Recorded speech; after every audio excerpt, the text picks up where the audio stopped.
Bom, hoje então a gente conversa um pouquinho sobre dois livros, na verdade, viu, gente? Este aqui é O Poderoso Chefão, do Mário Puzo, e este aqui é o Honra Teu Pai, do Gay Talese. O Poderoso Chefão é um romance sobre a máfia, publicado em 1969, e este aqui, o Honra Teu Pai, é uma reportagem, né? Um livro de não ficção aí do jornalismo literário, publicado em 1971, mas depois a gente conversa sobre ele. Vamos começar aqui pelo Poderoso Chefão, que é, na verdade, o primeiro livro de uma série de 6 livros, veja bem. Inclusive, o sexto e último livro, chamado Omertá, saiu em 2000, ou seja, mais de 30 anos depois do primeiro volume. Ó, você aí que está reclamando da demora do George Martin, não é mesmo? Bem, este livro, em seu original, em inglês, tem outro título, né? The Godfather, ou seja, O Padrinho. Aqui no Brasil, quando ele chegou pela primeira vez, ele se chamava apenas O Chefão, que já era um título estranho, não é mesmo? Bem, com a chegada do filme, né, em 1972, o título para o cinema ficou um pouco pior, né? O Poderoso Chefão.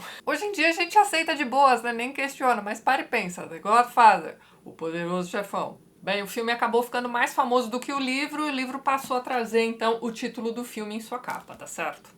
Bem, o autor do livro, né, o Mário Puzo, é filho de uma família de imigrantes italianos. Ele nasceu em Nova York e foi criado ali num bairro chamado Hell's Kitchen. Não adianta, eu sempre vou achar estranho o nome desse bairro, mas enfim. Ele se alista na Força Aérea na época da Segunda Guerra Mundial, vai atuar na Segunda Guerra, e quando ele volta, ele resolve então se dedicar à sua grande paixão, que é a literatura. Ele publica vários livros, mas os livros que lhe dão fama são estes aqui, ó, sobre a máfia, né? Inclusive o último livro da série, né, o Omertá, saiu póstumamente, né? Ele falece em 99 e o sexto livro sai em 2000. Ele também colaborou com os roteiros dos filmes, né, da trilogia do Francis Ford Coppola sobre estes livros e, curiosamente, ele também participou da criação dos roteiros de filmes do Super-Homem, né? Aqueles filmes com Christopher Reeve. Pois é. Tem a mão do Mário Puzo ali também, acho isso interessante. Bem, vamos ao livro. Como esta aqui é uma história bastante batida, e eu acho muito difícil que alguém aí que esteja vendo este vídeo não conheça pelo menos o filme, e aqui eu estou me referindo ao primeiro filme da trilogia, que na minha opinião é o melhor de todos, mas enfim. Pode ser que ao longo deste vídeo eu dê aqui alguns detalhes que alguns de vocês considerem spoiler, já estão avisados. Bem, este livro aqui, dentre outras coisas, é um romance de formação. Sigam aí a linha de raciocínio. Aqui nós vamos acompanhar a história da família Corleone. Esta família é formada por Don Corleone, né, que é também conhecido como O Padrinho. Ele é o chefão da máfia italiana em Nova York no pós-guerra. Só lembrando que a máfia era formada por várias famílias e no momento em que a história começa, o Al Capone, que até aparece aqui no livro, mais ou menos, enfim, ele já não é mais o capo de tutti capi, né? Ele não é mais o chefão, né? Ele já está em decadência há bastante tempo. Temos agora o Don Corleone, que chegou à América na época da Lei Seca. E aí circunstâncias da vida o levaram a se envolver ali com o crime organizado e enfim. Agora ele é o padrinho. Temos também sua esposa, que é ali uma típica nona italiana, né? Ela é a dona de casa ali que cuida da família. E eles têm 4 filhos, né? Uma garota e 3 rapazes, né? Desses rapazes, apenas 2 trabalham com o pai. Não se alistaram, não foram pra guerra, né? O Don Corleone deu um jeitinho, não é mesmo? Para que seus filhos não precisassem passar ali pelo exército. Bom, mas o filho mais novo e também o favorito de Don Corleone, um rapaz chamado Michael, faz o quê? Ele dá a volta no pai e se alista. E aí aquilo, né? Ele não tinha jeito para os negócios da família, né? Nunca quis se envolver com nada daquilo, ele se alista e vai para a guerra. Quando a história do livro começa, nós temos o seguinte entrevero. Estamos no pós-guerra, os tempos são outros, precisamos incrementar os negócios com o tráfico de drogas. E aí a questão aqui é a seguinte, Don Corleone é um capo diferente, digamos assim. Ele tem lá seus valores, então ele não se mete com prostituição, por exemplo. Tem uma outra família cuidando de prostituição, veja bem. E ele não acha uma boa esse negócio de tráfico de drogas. Pra ele tá bom como está, não é mesmo? Mas as outras famílias não concordam, né? Elas acham que o crime organizado deve organizar, inclusive, o tráfico de drogas. De modo que essa discordância entre as famílias vai meio que levar a uma guerra contra os Corleone. E os Corleone, como eu já tinha dito pra vocês, têm lá seu código de ética, algo assim. Então eles não se metem com prostituição. Eles não querem saber de bizarrices como, por exemplo, pedofilia. Aqui logo no comecinho deste livro a gente vai acompanhar o que acontece com um produtor de cinema que gosta muito de garotinhas. E eles prezam por sua família, então os laços familiares estão acima de tudo. Não é à toa que o capo é chamado de padrinho pelos associados, veja bem. Então é uma relação de confiança que não deve ser quebrada. Bem, aí acontece o seguinte, essa guerra entre essas famílias vai resultar no assassinato de um dos filhos de Don Corleone. E o próprio Don Corleone vai sofrer um atentado também. De modo que Michael, aquele filho mais novo, que nada queria ter a ver ali com os negócios do pai, mas naquelas, né? Ele não queria ter nada a ver com os negócios da família, mas tá lá usufruindo do dinheiro, né? Tá pagando a faculdade, tá levando a namorada a bons restaurantes, não é mesmo? Isso tudo com o dinheiro da máfia, né? Quantas pessoas papai teve de matar para que ele pudesse usufruir desse dinheiro, não é mesmo? Pois é, este é Michael, né, o filho mais novo e o preferido ali de Don Corleone. Dadas as circunstâncias, né, o assassinato do irmão, o atentado do pai, ele se vê obrigado a se envolver nos negócios da família. Mesmo porque a gente precisa ter em mente aí a valorização da família e ele precisa vingar a morte do irmão. Então aqui você vai acompanhando a transformação dessa figura meio sem jeito, porém com treinamento e experiência de soldado, né, que acabou de voltar da guerra, aprendendo a se virar, aprendendo a levar jeito para a coisa. Até que ele se torna o próximo capo de Tutti Capi. Ele vai se tornar o próximo padrinho. Portanto, tá aí a questão do romance de formação. Mas veja bem, essa é apenas a linha principal do enredo deste livro. E é também o grosso do enredo do primeiro filme. Mas o livro traz muito mais. Então, diversos personagens coadjuvantes, né, os afiliados, digamos assim, vão ter ali suas histórias pessoais desenvolvidas. E algumas delas são bem interessantes, outras nem tanto. Enfim, eu gostei bastante aqui, por exemplo, da história do Giovanni Fontane, que é um cantorzinho italiano que se torna galã de cinema, abandona sua família italiana, né, sua esposa e seus filhos, para ficar ali com uma diva do cinema da época. Ele começou sua carreira em uma dupla, né? Então ele tinha um melhor amigo ali, eles cantavam juntos, mas quando ele começa a ficar famoso, ele dispensa esse amigo. Num dado momento ele entra em decadência, perde a voz, perde grandes papéis no cinema. Então, assim, qualquer semelhança com a biografia de Frank Sinatra, não é mesmo?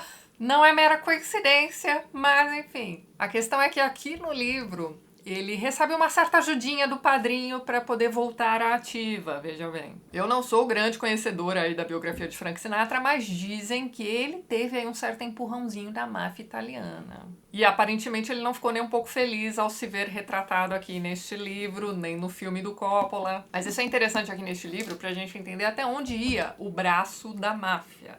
Eles tinham pessoas em todas as áreas que lhes deviam favores, veja bem. Tem até um outro personagem interessante aqui neste livro, que é um médico abortista. Ele era conhecido por fazer abortos ali em Hollywood, principalmente. E tudo isso é tratado aqui neste livro com uma certa naturalidade. Aliás, veja bem, todos os criminosos retratados aqui tratam seu ofício, né, com naturalidade. É quase como se eles não se dessem conta de que eles são fora da lei. E a leitura de um livro como este tem ali um efeito parecido com o de se assistir, sei lá, Sopranos, né? Que é uma série da HBO famosíssima também, que retrata uma família da máfia. Ou qualquer filme de máfia, né? Teve uma época que, né, toda hora saía um filme de máfia. Bom, enfim. Mas é um trabalho de ficção. Uma série de televisão é simplesmente um produto para o seu entretenimento, né? Quando acaba o capítulo, quando acaba lá o episódio da série, você sabe que eles são retratos de mafiosos, não é mesmo? Bem, eu vou ler para vocês aqui um trechinho de um discurso de Don Corleone durante uma dessas reuniões de famílias, né? Enfim, o narrador diz o seguinte, olha só, o discurso que seria lembrado por muito tempo. Eu vou ler um trechinho desse discurso, olha só. Que espécie de homens seríamos então se não tivéssemos a nossa razão? Não passaríamos de animais na selva, mas possuímos razão. Podemos arrazoar entre nós e podemos arrazoar conosco mesmos. Com que propósito eu iria recomeçar todos esses problemas, a violência, o turbilhão? O meu filho morto, isso é um infortúnio que devo carregar sem fazer com que o mundo inocente à minha volta sofra junto comigo. E por isso digo, dou a minha palavra de que nunca buscarei vingança. Nunca buscarei conhecer as ações que foram feitas no passado. Saio daqui com o coração puro. Continuando, sempre devemos zelar pelos nossos interesses. Todos nós somos homens que se recusam a ser tolos, que se recusam a ser títeres, manobrados pelos de cima. Temos sido afortunados aqui neste país. A maioria dos nossos filhos já leva uma vida melhor. Alguns dos seus filhos são professores, cientistas, músicos e vocês são afortunados. São todos mafiosos, tenha isso em mente. Bem, não queremos nenhum de nós aqui ver os nossos filhos seguindo os nossos passos. É uma vida dura demais. Coitadinhos. Eles podem ser como outros, com posição e segurança conquistadas pela nossa coragem. E espero que os filhos desses meus netos algum dia possam ser, quem sabe, governadores, presidentes. Nada é impossível aqui nos Estados Unidos. Mas temos de acompanhar o progresso dos tempos. Passou o tempo de armas, matanças e massacres. Temos de ser espertos como os empresários. Há mais dinheiro aí e é melhor para os nossos filhos e netos. Aí mais pra frente tem um trechinho interessante também, ó. Mas tem uma coisa, sou supersticioso, um defeito ridículo, mas que aqui confesso a vocês. E assim, se por acaso acontecer algum infeliz acidente ao meu filho mais novo, né, o Michael, se algum policial atirar nele sem querer, se ele se enforcar na cela, se aparecer novas testemunhas para depor contra ele, o meu caráter supersticioso me fará pensar que foi por causa de um mal olhado de alguns aqui, que ainda têm má vontade contra mim. E digo mais, se o meu filho for atingido por um raio, vou culpar alguns que estão aqui. Se o avião dele cair no mar ou o navio afundar sob as ondas do oceano, se ele contrair uma febre mortal, se o carro dele for atingido por um trem, sou tão supersticioso que vou culpar o mal olhado de gente aqui presente. Senhores, esse mal olhado, esse azar, eu jamais conseguiria perdoar. É só um mal olhado, veja bem. Baita romance interessante, gente. Agora vamos ao livrinho do Gaita Liz. Este aqui, então, é o Honra Teu Pai. Pessoal, se vocês ainda não leram nada de Gaita Liz, comecem a procurar os livros dele, porque este homem é maravilhoso. Aqui no canal a gente já conversou sobre o Fama e Anonimato. Vou deixar o link aqui no card e na descrição do vídeo também. Vejam lá, tenho certeza de que vocês vão gostar. Mas então, eu peguei a dica deste livro com a Renata e com a Érica. As duas têm contas excelentes no Instagram. Vou deixar os links na descrição deste vídeo. Mas então, o Honra Teu Pai foi publicado 2 anos após O Poderoso Chefão, né? Estamos falando de um livro de 1971.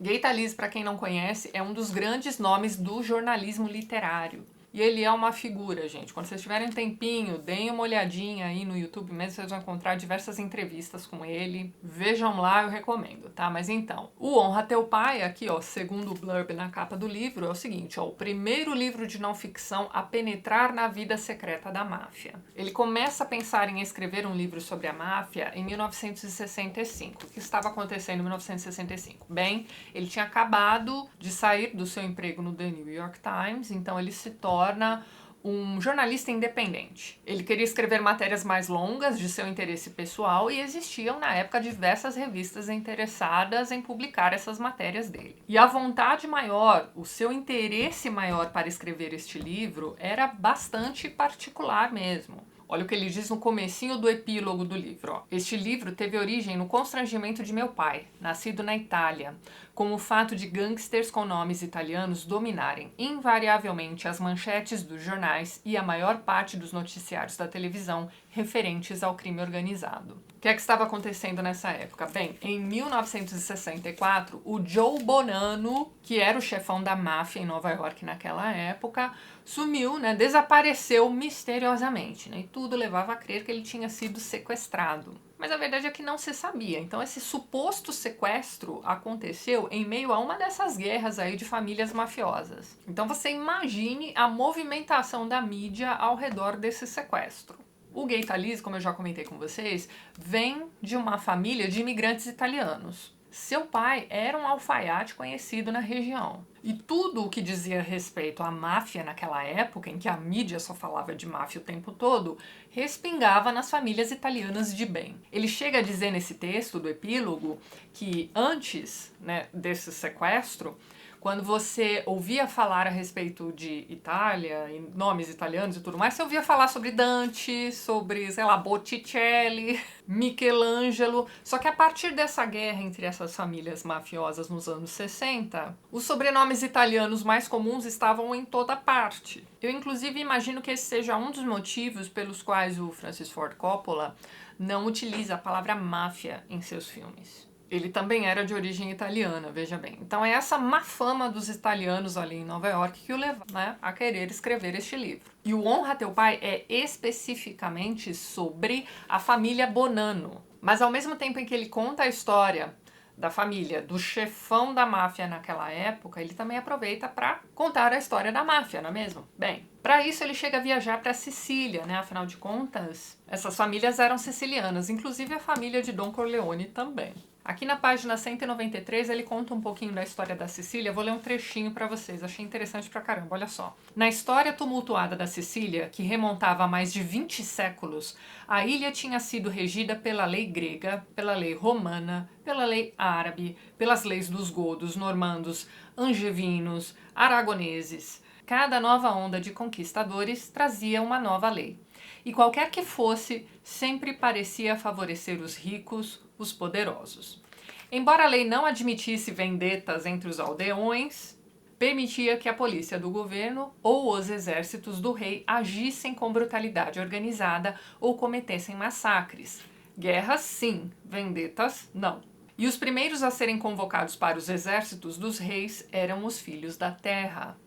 As leis referentes a alimentos, bebidas, vestuário, drogas, literatura ou comportamento sexual eram, em geral, extensões do modo de vida do nobre que no momento detivesse o poder. Refletiam seu passado, variavam se sua formação era pudica ou permissiva, se ele era cristão ou muçulmano, se pertencia a uma cultura oriental ou ocidental, se era misericordioso ou louco. O rei Frederico II, um tirano germânico, decretou que as adúlteras deveriam ter o nariz cortado, ao passo que outros déspotas, complacentes e licenciosos, toleravam concubinas na corte e a livre perseguição às mulheres alheias.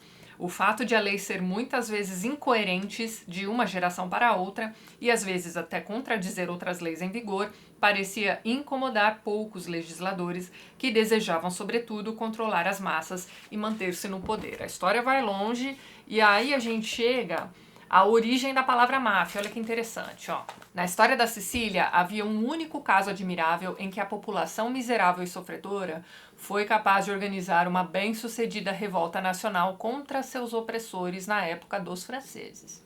O motivo da rebelião se deu na segunda-feira de Páscoa de 1282, quando o soldado francês estuprou uma moça siciliana no dia de seu casamento. De repente, um grupo de sicilianos retaliou massacrando um pelotão de soldados franceses. E à medida que a notícia ia chegando a outros sicilianos, mais soldados eram mortos em cidade após cidade. E um frenético acesso de xenofobia rapidamente espalhou-se pela ilha, enquanto turbas alucinadas atacavam e matavam todos os franceses que encontravam.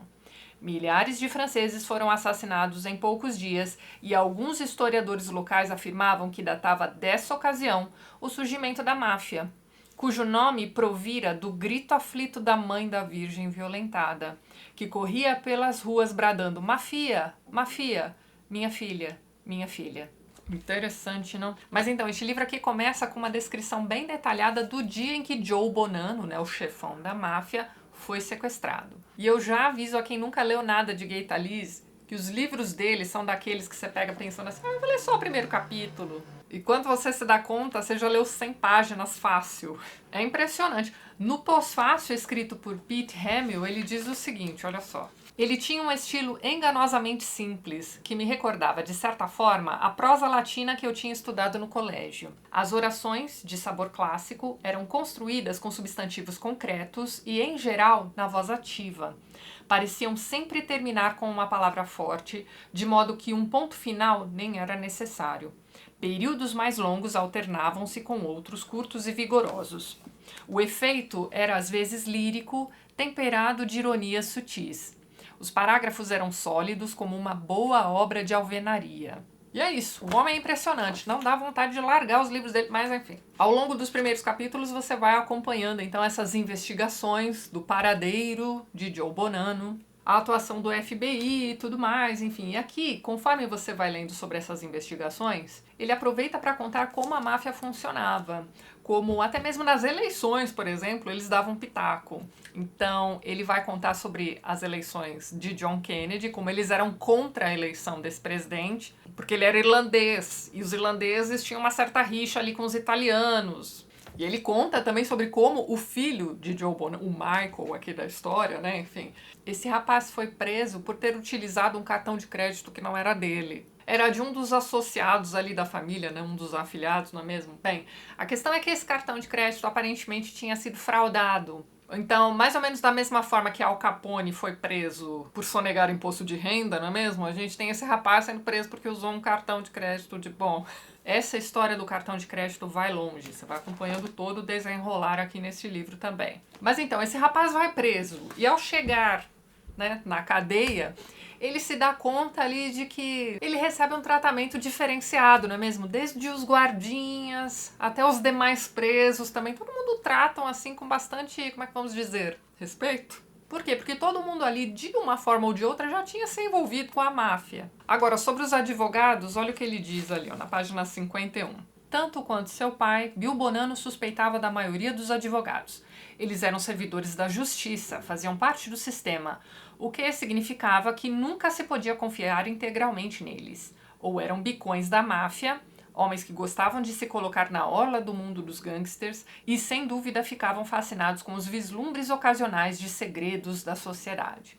Às vezes, chegavam até mesmo a se envolver nos problemas da máfia, assessorando um ou outro chefe e mudando de partido conforme a situação. Para eles, era uma espécie de jogo.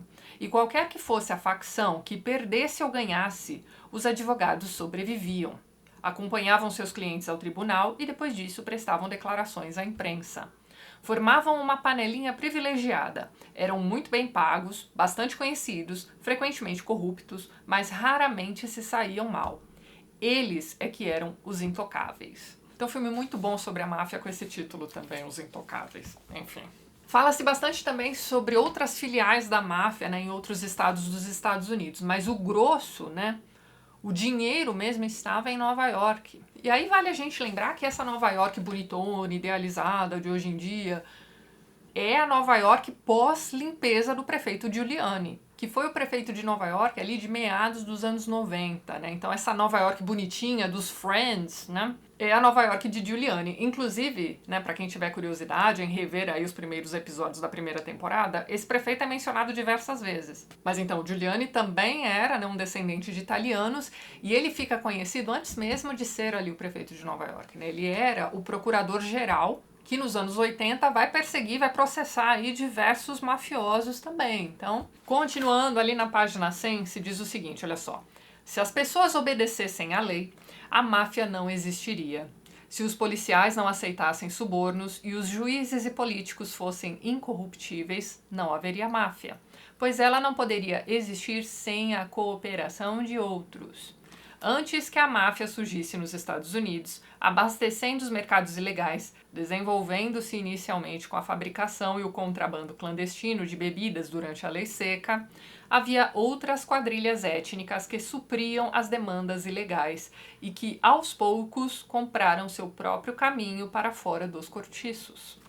Quando a máfia se extinguir dentro de uma ou duas gerações, época em que os netos dos mafiosos terão aprendido a arte de sonegar impostos e de tirar partido de artifícios legais nas grandes companhias americanas, os postos-chave do crime organizado, que constituem uma espécie de serviço público de casta mais baixa, serão ocupados por gangsters latino-americanos ou negros que já têm o controle do degrau mais baixo da hierarquia do crime, o tráfico de drogas. Este é um livro de 1971, veja bem.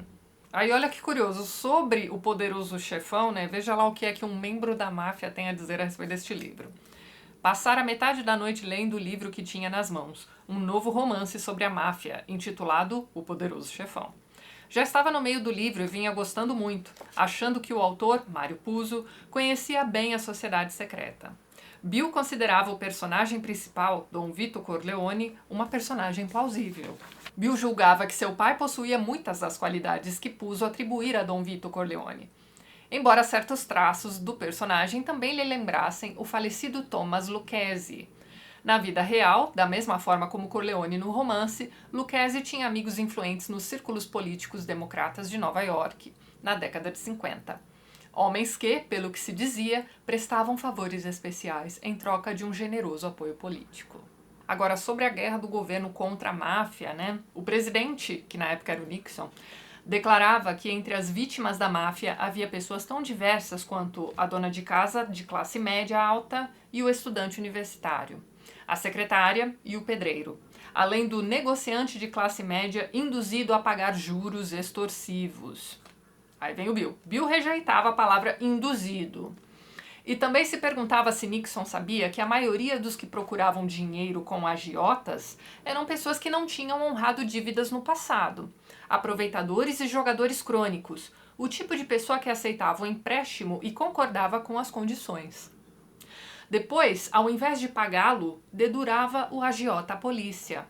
Se as vítimas dos agiotas fossem pessoas confiáveis, pensava Bill, era evidente que procurariam um agente de banco, um amigo do Chase Manhattan ou um benfeitor no Tesouro, e não um agiota no Harlem ou no Brooklyn.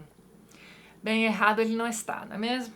Mas então, o Gay Talese escreve este livro a partir de entrevistas que ele faz com o Bill Bonanno. Isso quando a família Bonanno já estava em decadência, então assim, ele acaba meio que se tornando quase um amigo da família mesmo. Ele vai frequentar a casa, vai conhecer a esposa, os filhos, enfim. Ele, inclusive, vai criar um fundo, né, com a ajuda do próprio advogado, para onde foram os direitos ali das publicações deste livro em outros países, direcionado para a educação dos filhos do Bonanno. Aí você para e pensa, caramba, por que ele faria algo assim? Bem, eu já comentei com vocês que a família já estava em decadência. E pare e pense, este livro aqui foi um best-seller. Ele vendeu muito. E ele não diz isso aqui no pós-fácil, mas aparentemente a criação desse fundo, né, para a educação dos filhos do Bonanno, foi meio que um jeitinho de agradar a família da máfia, veja bem. Já que ele escreve aqui um livro sobre a máfia sem romantização nenhuma. Aqui, ó, voltando ao pós-fácil.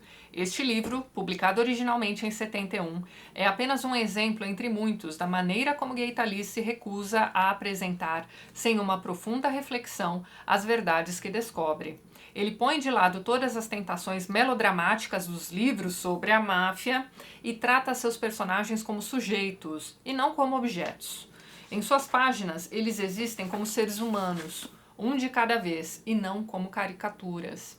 Como todos os bons repórteres, Talese compreende que nunca se pode ter certeza sobre a verdade. Olha aqui o que eu comentei com vocês a respeito do jornalismo literário no vídeo sobre sussurros. Olha lá, as pessoas mentem, apresentam álibis. Quando agem bem, declaram-se culpadas, mas com uma explicação. Quando agem mal, culpam os outros. No mundo dos Bonanno, eles normalmente não diziam coisa nenhuma. Aí olha só, Talese conseguiu ter acesso àquele mundo, escrever sobre ele com um certo grau de empatia, livre de fervor acusatório. Não age exatamente como um advogado de defesa, mas ao rejeitar a certeza moral, diz mais coisas sobre aquele mundo do que sabíamos antes que ele publicasse este livro e mais do que descobrimos desde então. E este livro constitui um documento essencial no projeto de conhecer o século XX americano. Isso é interessante. Relendo, lembrei-me das palavras do magnífico escritor Italo Calvino, também italiano. Toda releitura de um clássico é uma leitura de descoberta como a primeira. Então é isso, temos vídeo aqui no canal sobre este texto do Calvino chamado Por que Ler os Clássicos. Vou deixar o link na descrição também para vocês darem uma olhadinha. E é isso, minha gente. Livro espetacular. Eu também gostei muito da leitura aqui de Poderoso Chefão. Eu não achei, como muitos acharam, que o livro é pior do que o filme. É que o filme realmente é uma obra-prima do cinema, né? Este livro é apenas um livro muito bom, que eu recomendo para quem se interessa, mas eu recomendo fortemente, ó, a duplinha aqui, ó. Vou deixar os links na descrição para onde vocês podem encontrar esses dois livros. E é isso, pessoal. Antes de encerrar o vídeo, gostaria de mais uma vez agradecer a todos os apoiadores do canal.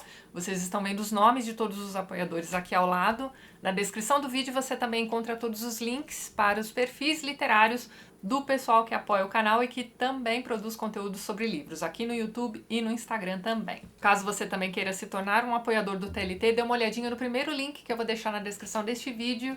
E é isso então. A gente se vê nos próximos vídeos do canal. Um beijo grande e até mais.